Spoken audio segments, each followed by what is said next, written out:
Hi friends, എല്ലാവർക്കും one clip PSC YouTube ചാനലിലേക്ക് സ്വാഗതം. ഒത്തിരി ഉദ്യോഗാർത്ഥികൾ നമ്മുടെ അടുത്ത് ചോദിച്ച ചോദ്യത്തിനുള്ള ഉത്തരമാണ് ഇന്നത്തെ ഈ ഒരു വീഡിയോ എന്ന് പറയുന്നത്.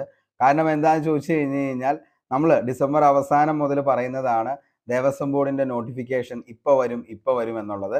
അപ്പോൾ ജനുവരിയിൽ വരുമെന്നായിരുന്നു എല്ലാവരും പ്രതീക്ഷിച്ചത്. വീണ്ടും ജനുവരിയിൽ വന്നില്ല.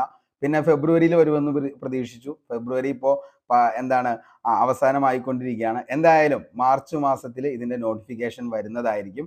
അപ്പോൾ ഇതിൻ്റെ കാരണമായിട്ട് ദേവസ്വം ബോർഡ് പറഞ്ഞത് മറ്റൊന്നുമല്ല, അവരുടെ നിലവിൽ സോഫ്റ്റ്വെയർ പുതുക്കലുമായി സംബന്ധിച്ച് കുറേ ഡിലേ വന്നു. അപ്പോൾ അതുകൊണ്ടാണ് ഇങ്ങനെ ഒരു പ്രതിസന്ധി വന്നത്. കാരണം പണ്ടത്തെ സോഫ്റ്റ്വെയറിൽ ശരിക്കും പറഞ്ഞു കഴിഞ്ഞാൽ ഓരോ പ്രാവശ്യവും നമുക്ക് 500 പേരെ ഒക്കെ ആയിരുന്നു നിലവിൽ ആ സോഫ്റ്റ്വെയറിൽ അപേക്ഷിക്കാനായിട്ട് അറ്റ് എ ടൈം പറ്റത്തുള്ളൂ. അതൊക്കെ ഇപ്പോൾ 1000 പേര് മുകളിലേക്കാക്കി.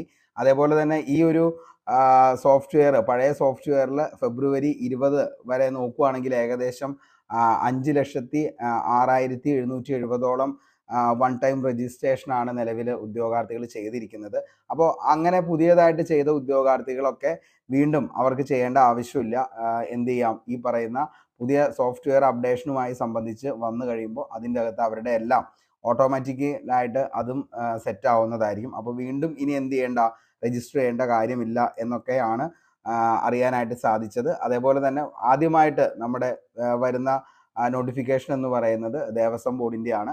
അപ്പോൾ ദേവസ്വം ബോർഡ് ഫസ്റ്റ് വരുന്നത് ഗുരുവായൂർ ദേവസ്വം ബോർഡിൻ്റെയാണ്. 439 ഒഴിവിലേക്കാണ് അവിടെ നിലവിൽ വരുന്നത്. ഏകദേശം 43ഓളം തസ്തികകളിലേക്ക് ഉള്ള ഒരു വിജ്ഞാപനമാണ് ആദ്യം തന്നെ വരുന്നത്. അപ്പോൾ അതിൻ്റെ അകത്ത് ഏറ്റവും കൂടുതൽ ആളുകൾ കാത്തിരിക്കുന്നത് ഈ പറയുന്ന വാച്ച്മാനും അതേപോലെ തന്നെ LD ക്ലർക്ക് എന്ന് പറയുന്ന പോസ്റ്റിലേക്കാണ്. LD ക്ലർക്കാണ് ഏകദേശം 23, അതേപോലെ തന്നെ വാച്ച്മാൻ എന്ന് പറയുന്ന പോസ്റ്റിലേക്ക് ഏകദേശം 31 വേക്കൻസീസ്. അല്ലാതെ ഒത്തിരി പോസ്റ്റുകൾ വേറെയും വരുന്നുണ്ട്. പക്ഷെ കുറച്ചുകൂടിയും എല്ലാവർക്കും ഇഷ്ടപ്പെടുന്നത് ഈ പറയുന്ന 2 പോസ്റ്റുകളാണ്. അപ്പോൾ എന്തായാലും അതിലേക്ക് വേണ്ടിയിട്ടുള്ള പഠനവും കാര്യങ്ങളും ഒക്കെ വേണമെങ്കിൽ തുടങ്ങാനുള്ള സമയമായി എന്ന് പറയാം. കാരണം സ്പെഷ്യൽ ടോപ്പിക്സിൻ്റെ അകത്ത് നമുക്ക് പഠിക്കാനുള്ളത് ക്ഷേത്രം, ക്ഷേത്ര ആചാരം, ക്ഷേത്രത്തിൻ്റെ ചരിത്രം, ഐതിഹ്യം, അങ്ങനെയുള്ള കാര്യങ്ങളെക്കുറിച്ചൊക്കെയാണ്. അപ്പോൾ അതിന് വേണ്ടിയിട്ട് നമ്മളും തീർച്ചയായിട്ടും ക്ലാസ്സുകൾ നിങ്ങൾക്ക് വേണ്ടി പ്രൊവൈഡ് ചെയ്യും. എന്തായാലും മാർച്ചിൽ അതിൻ്റെ നോട്ടിഫിക്കേഷൻ വന്നു കഴിഞ്ഞാൽ ഫ്രീ ആയിട്ടുള്ള ക്ലാസ്സുകളും അതേപോലെ തന്നെ PDF നോട്ടുമാണ് അതിന് വേണ്ടിയിട്ട് നമ്മൾ പ്രൊവൈഡ് ചെയ്യുന്നത്. അപ്പോൾ ആരെങ്കിലുമൊക്കെ ഈ ഒരു ദേവസ്വം ബോർഡിൻ്റെ LD ക്ലർക്കും അതേപോലെ തന്നെ ബാക്കിയുള്ള പോസ്റ്റുകളിലേക്ക് വേണ്ടിയിട്ട് നിങ്ങൾ ജോയിൻ ചെയ്യാനായിട്ട് താല്പര്യമുള്ളവർ എത്രയും പെട്ടെന്ന് നമ്മുടെ ചാനൽ ഒന്ന് സബ്സ്ക്രൈബ് ചെയ്തോ. അതേപോലെ തന്നെ നമ്മുടെ താഴെ അതിൻ്റെ ടെലഗ്രാം ലിങ്ക് ഉണ്ട് PDF നോട്ട് ലഭിക്കുന്നതിന് വേണ്ടി, അതിലും ഒന്ന് ജോയിൻ ചെയ്തോ. അതിൻ്റെ ബാക്കി കാര്യങ്ങളും അപ്ഡേഷനുകളൊക്കെ വരും ദിവസങ്ങളിൽ നമ്മൾ ചെയ്യാം. പിന്നെ ഉദ്യോഗാർത്ഥികൾ ചോദിച്ച മറ്റൊരു കാര്യം എന്ന് പറയുന്നത് ഇതിന് നിലവിൽ DCA വേണോ എന്നുള്ള ഒരു സംശയമായിരുന്നു. ഇപ്പോഴും ആ ഒരു കാര്യത്തിൽ പ്രത്യേകിച്ച് ഒന്നും തന്നെ പറഞ്ഞിട്ടില്ല. അപ്പോൾ DCA വേണ്ട എന്ന് തന്നെയാണ് കരുതുന്നത്. അപ്പോൾ സാധാരണ നമ്മുടെ LDCക്ക് വേണ്ടിയിട്ട് എങ്ങനെയാണോ നമ്മൾ PSCയിൽ ചെയ്യുന്നത് അതേപോലെ തന്നെയുള്ള ഒരു സൈറ്റ് തന്നെയാണ് ഇതിൻ്റെ അകത്ത് ദേവസ്വം ബോർഡിൻ്റെ വരുന്നത്. അപ്പോൾ ജാലിക എന്ന് പറയുന്ന പേരിലാണ് ഈ ഒരു സോഫ്റ്റ്വെയറിനെ കുറിച്ച് പറഞ്ഞിട്ടുള്ളത് ദേവസ്വം ബോർഡ്. അപ്പോൾ അങ്ങനെ ഈ പറയുന്ന ദേവജാലിക എന്ന് പറയുന്ന സൈറ്റിൻ്റെ അകത്ത് നമ്മൾ എങ്ങനെയാണോ PSCയിൽ ആപ്ലിക്കേഷനും കാര്യങ്ങളൊക്കെ ചെയ്തേക്കുന്നത് അതേപോലെ തന്നെയായിരിക്കും വരുന്നത്.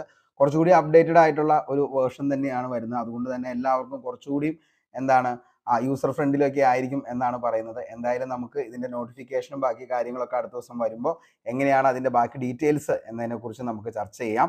അപ്പോൾ ഇതേപോലുള്ള വീഡിയോസുകൾ അതേപോലെ തന്നെ നോട്ടിഫിക്കേഷൻസുകൾ കാര്യങ്ങളൊക്കെ അറിയുന്നതിന് വേണ്ടി നമ്മുടെ ചാനൽ ഒന്ന് സബ്സ്ക്രൈബ് ചെയ്തോ. അതേപോലെ തന്നെ തൊട്ടടുത്തുള്ള ബെൽ ബട്ടൺ കൂടി ഒന്ന് എനേബിൾ ചെയ്യുകയാണെങ്കിൽ നമ്മളിടുന്ന വീഡിയോസ് എല്ലാം നിങ്ങൾക്ക് നോട്ടിഫിക്കേഷനായിട്ട് വരുന്നതായിരിക്കും. അപ്പോൾ കഴിഞ്ഞ ദിവസത്തെ ക്ലാസ് നമുക്ക് കുറേ സാങ്കേതിക പ്രശ്നങ്ങൾ ഉള്ളതുകൊണ്ടാണ് ക്ലാസ് ചെയ്യാതിരുന്നത്. അപ്പോൾ എന്തായാലും നിങ്ങളുടെ സപ്പോർട്ടും സ്നേഹവും എല്ലാം തുടർന്നും അങ്ങോട്ടേക്ക് വേണം. ഇതിൻ്റെയും നമ്മൾ ബാച്ചും കാര്യങ്ങളൊക്കെ ആയിട്ട് മുന്നോട്ടേക്ക് പോകും. അപ്പോൾ എന്ത് ചെയ്യുക, ഏറ്റവും അടുത്ത ദിവസം തന്നെ ബാക്കിയുള്ള ടോപ്പിക്സുകളുടെ ക്ലാസ്സുകളും ക്വസ്റ്റ്യൻ പേപ്പേഴ്സും എല്ലാം ആയിട്ട് നമ്മൾ വളരെ ഗംഭീരമായി തന്നെ പോകും. അപ്പോൾ എല്ലാവർക്കും നല്ലത് മാത്രം വരട്ടെ എന്ന് ആത്മാർത്ഥമായി സർവേശ്വരനോട് പ്രാർത്ഥിച്ചുകൊണ്ട് നിർത്തുന്നു. ശുഭരാത്രി എല്ലാവർക്കും. Signing off, Arun Kombanadan. Thank you.